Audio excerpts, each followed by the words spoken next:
उज्जवल भविष्य coaching centre का उद्घाटन, बच्चों को मिलेगी निशुल्क शिक्षा। हजारीबाग सदर प्रखंड अंतर्गत मंडई खुर्द पंचायत क्षेत्र में शिक्षा को बढ़ावा देने की दिशा में एक महत्वपूर्ण पहल करते हुए उज्जवल भविष्य कोचिंग सेंटर का उद्घाटन हजारीबाग नगर निगम के महापौर अरविंद कुमार राणा द्वारा किया गया। इस अवसर पर बताया गया कि समाजसेवी प्रदीप सोनी की पहल पर मंडई खुर्द एवं आसपास के ग्रामीण क्षेत्रों के बच्चों को अब निशुल्क शिक्षा उपलब्ध कराई जाएगी। कोचिंग सेंटर में दूसरी कक्षा से लेकर 10वीं कक्षा तक के विद्यार्थियों को मुफ्त क्लास की सुविधा दी जाएगी, जिससे आर्थिक रूप से कमजोर परिवारों के बच्चों को गुणवत्तापूर्ण शिक्षा मिल सकेगी।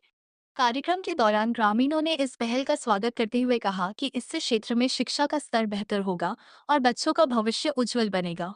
उद्घाटन समारोह में मंडई खुर्द की मुखिया उषा देवी, पंचायत समिति सदस्य सुरेश महतो, मंडई खुर्द डंपिंग यार्ड जनहित समिति के सदस्य धीरज कुमार मोहन महतो, शशि कुमार सहित ग्रामीणों में किशन गोप, गुरुचरण राणा, लीलो महतो, किशोर राम, सुधीर महतो एवं प्रदीप कुमार उपस्थित रहे। कोचिंग सेंटर का उद्घाटन किया गया है, क्या कुछ खास और क्या उद्देश्य है इसका? हमारा उद्देश्य यही है कि गांव में जो बच्चे लोग हैं देखते हैं कि गलत गलत रास्ते पर जा रहे हैं, इसीलिए हम चाहें कि कुछ मने भविष्य के बारे में बच्चे लोग के, तो वही इंस्टीट्यूट सेंटर खुला है, उसी में जो है से अपना आकर के 1-2 घंटा समय उसी में दे, गलत रास्ता पर नहीं जाएं और पढ़ाई अपना अच्छा से करें, है ना, अपना माता पिता का नाम रोशन करें, गांव का नाम रोशन करें। हमारा यही सोच है। क्या परिचय हुआ?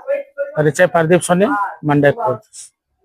विद्या की देवी माँ सरस्वती को प्रणाम करते हुए यहाँ उपस्थित हमारे आदरणीय मुखिया जी, जैन जागरण के जिला प्रभारी विकास कुमार जी, मनोज जी, चचा और जितने लोग सहदेव जी हैं, सभी को इस पावन दिन के लिए हम बधाई देना चाहते हैं। पावन दिन इसीलिए है कि आज हमारे प्रदीप भाई जो हैं एक शुरुआत कर रहे हैं, शुरुआत कर रहे हैं और नाम का असर देखिए कि इन्होंने लिखा उज्जवल भविष्य कोचिंग सेंटर। हम जब किसी को आशीर्वाद देते हैं तो क्या बोलते हैं? खूब आगे बढ़िए, जुग जुग जिया, है ना। तो आपने कोचिंग का नाम रखा उज्जवल भविष्य। मतलब क्या है कि अगर कोई सही दिशा में सही काम करेंगे तो निश्चित रूप से हमारा उज्जवल भविष्य होगा। क्योंकि आज एक कोचिंग ऐसे मौके में जब इस मोहल्ले में एक प्रयास किया गया है कि साप्ताहिक जांच होगा, मासिक जांच होगा, तो हम अपने बच्चों को कैसे आगे बढ़ाएं, इसके लिए यह प्रयास हो रहा है। हम पुनः प्रदीप जी और पूरे गांव के लोगों को हम धन्यवाद देते हैं। एक आग्रह और करते हैं कि यह कोचिंग केवल बच्चों कोचिंग नहीं हो। जैसे आप मंदिर में बैठते हैं, कीर्तन करते हैं, ऐसे जो यहाँ पर हमारे प्रौढ़ टीम है, जो वृद्धों की टीम है, आप भी सप्ताह में 1 घंटा बैठें और कैसे अपने गांव मोहल्ला को आगे ले जाएं, इसकी आप चिंता करें।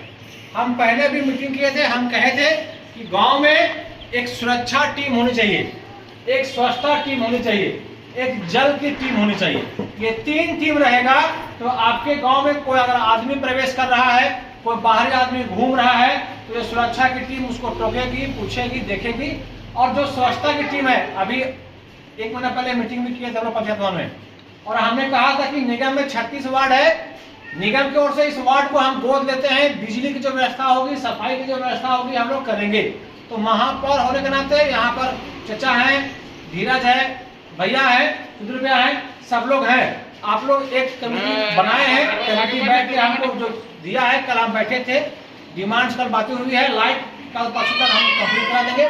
और आपको जो भी आवश्यकता होगा, आपको अगर लगेगा कि कोचिंग्स में कभी कभी साहब आएंगे पढ़ाने के लिए, तो हम प्रयास करेंगे जो अच्छे शिक्षक हैं वो भी आपके पास आए, पढ़ाई करें। अभी स्वच्छता को लेकर अभियान शुरू होना है, तो इस कोचिंग से अच्छा होगा कि यहाँ बैठने की व्यवस्था हमको मिल जाएगी। तो कोचिंग से स्वच्छता अभियान की भी हम शुरुआत यहीं से करेंगे। और आपको जब कभी जो भी लगे कि नहीं मुझे निगम से ये अपेक्षा है, ये आशा है, तो हम उसे करेंगे। इस कोचिंग में जो भी छात्र पढ़ेंगे, छात्र महीना में परीक्षा लिखे, अगर छात्र अच्छा करेंगे, उनका रिजल्ट अच्छा होगा, तो मेरे ओर से उन बच्चों के लिए मेडल रहेगा, ट्रॉफी रहेगा, बच्चे आगे जाए। छात्रवृत्ति कला विभाग में मिलता है।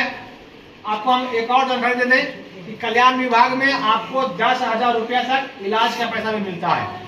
अगर आप लोग बीमार पड़ते हैं, दवा का पुर्जा रखते हैं, डॉक्टर का पुर्जा रखते हैं, तो आप अगर लिख के दे देंगे तो आपको कल्याण विभाग से भी 10,000 रुपये तक का पैसा मिल सकता है। छोटे छोटे चीज का लाभ लीजिए। और इसी को ये केवल कोचिंग नहीं रहे, यहाँ एक कार्यशाला हो जाए, आपका बैठक का केंद्र हो जाए, यहाँ 20 लोग बैठेंगे, सामने मंडप है, तो मोहल्ला भी अच्छा रहेगा। और आज ये जो लोग बैठे हैं, जितने बड़े लोग बैठे हैं, पहले गांव में ये व्यवस्था थी कि किसी का बच्चा कोई गलत काम करता था तो कोई भी उसको डांटता था, उसके गार्जियन बुरा नहीं मानते थे। आज सब गार्जियन यहाँ पर हैं। हम आपसे आग्रह करेंगे कि आप एक दूसरे को, बच्चे को टोकिए और आप बुरा नहीं मानिए।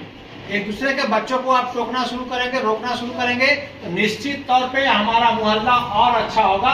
और अच्छा मोहल्ला हो, इसके लिए सबको आना होगा। थोड़ा सा मेरे मन का, थोड़ा सा उसके मन का भेद अगर मिटा दीजिएगा, मेरा बेटा को वो काहे टोका, ओकर बेटा को हम काहे टोके, अगर नहीं टोकिएगा तो आज मोहल्ला में एक लड़का गंदा होगा, कल दूसरा गंदा होगा, कल तीसरा गंदा होगा, और अभी आप देख रहे हैं कि अफीम और का चल रहा है।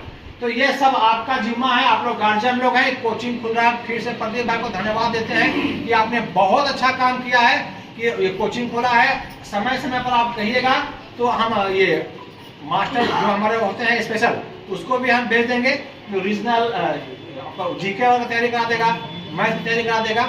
हम प्रयास करते हैं। गुमला में हम लोग थे तो वहाँ पर मैट्रिक और इंटर के बच्चों के लिए निःशुल्क कोचिंग चलाए थे, और जितने सरकारी शिक्षक थे उससे हमने आग्रह किया था कि आप 1 घंटा दीजिए हमको सप्ताह में। ऐसे 5 शिक्षक का सूची बनाए और 5 शिक्षक से 1 घंटा समय लिए, तो उसको कोचिंग में सरकारी मास्टर पढ़ाना शुरू कर दिए। और जनाब जब सरकारी आएंगे तो आपका कोचिंग की गुणवत्ता और बढ़ जाएगी। तो अगर आपके घर में ऐसे कोई शिक्षक हैं तो उनसे आप आग्रह कीजिए, मैं भी आग्रह करूंगा कि आप 1 घंटा अपने गांव के बच्चों को दें।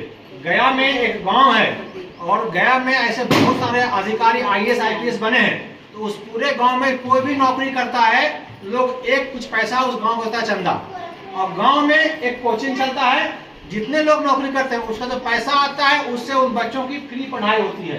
तो हम चाहते हैं कि ये गांव भी, यहाँ पे जितना लोग नौकरी करता है, एक बार आप लोग बैठिए, नौकरी जो कर रहे हैं वो 100 रुपया ही दे, 10 लोग होंगे, 20 लोग होंगे, तो उनके पैसा से ये गांव के लोग पढ़े और गांव के बच्चे नौकरी करें, इसका हम सबको प्रयास करना चाहिए। इसलिए हम आपसे माफी मांगते हैं, हम दे रहे हैं, 1.5 घंटा का देरी है, मेरी मजबूरी है, लेकिन हमको अच्छा लग रहा है कि आप जैसे गार्जियन बिना थके, बिना हारे, बिना मुझे कुछ कहे इतना देर तक बैठे। आगे से आप मेरा कान पकड़ सकते हैं इस गलती के लिए, है ना, लेकिन हम प्रयास करते हैं। मैं स्वयं समय पर आने का प्रयास करता हूँ।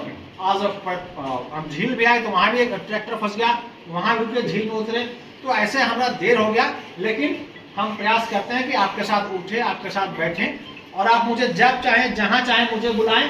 हम भोजन के लिए, नाश्ता के लिए अवेलेबल हैं, हम खाने आपके घर में आएंगे। हाँ, और जब कभी लगे, हम आपका बच्चा है, आपका बेटा है, जब कहीं जहां आवश्यकता लगे, जैसे अभी क्या है कि RTE के तहत वैसे विद्यालय में एक कोटा होता है, जो बच्चे BPL होते हैं। BPL मतलब ये नहीं कि वो जाति वाला, BPL जो गरीब होगा उसके बच्चों को भी सरकार की ओर से RTE के तहत अच्छे विद्यालय में नामांकन के लिए फीस मिलता है। तो आप लोग RTE का लाभ लीजिए, नगर निगम का लाभ लीजिए, श्रम विभाग का लाभ लीजिए। उसमें नगर निगम को या वहाँ पर होने वाले जो मुझे सहायता लगे आप हमसे ले सकते हैं, क्योंकि हम नेता नहीं हैं, मुझे पॉलिटिक्स नहीं आता है। हाँ, मुझे काम करने का मौका मिला है, इसलिए हम काम कर रहे हैं। सुबह 6 बजे घर से निकले थे, घर पहुंचे हैं 10 बजे, नहाए हैं, पुनः इधर निकल गए हैं, फिर हम छतरा जा रहे हैं। शाम में फिर हमारी योजना है गांधी मैदान का, अभी 2 नाली घूम के हम आ रहे हैं। तो आपका अरविंद थका नहीं है, रुका नहीं है, अब काम करेगा, ये आपको हम भरोसा दिलाते हैं।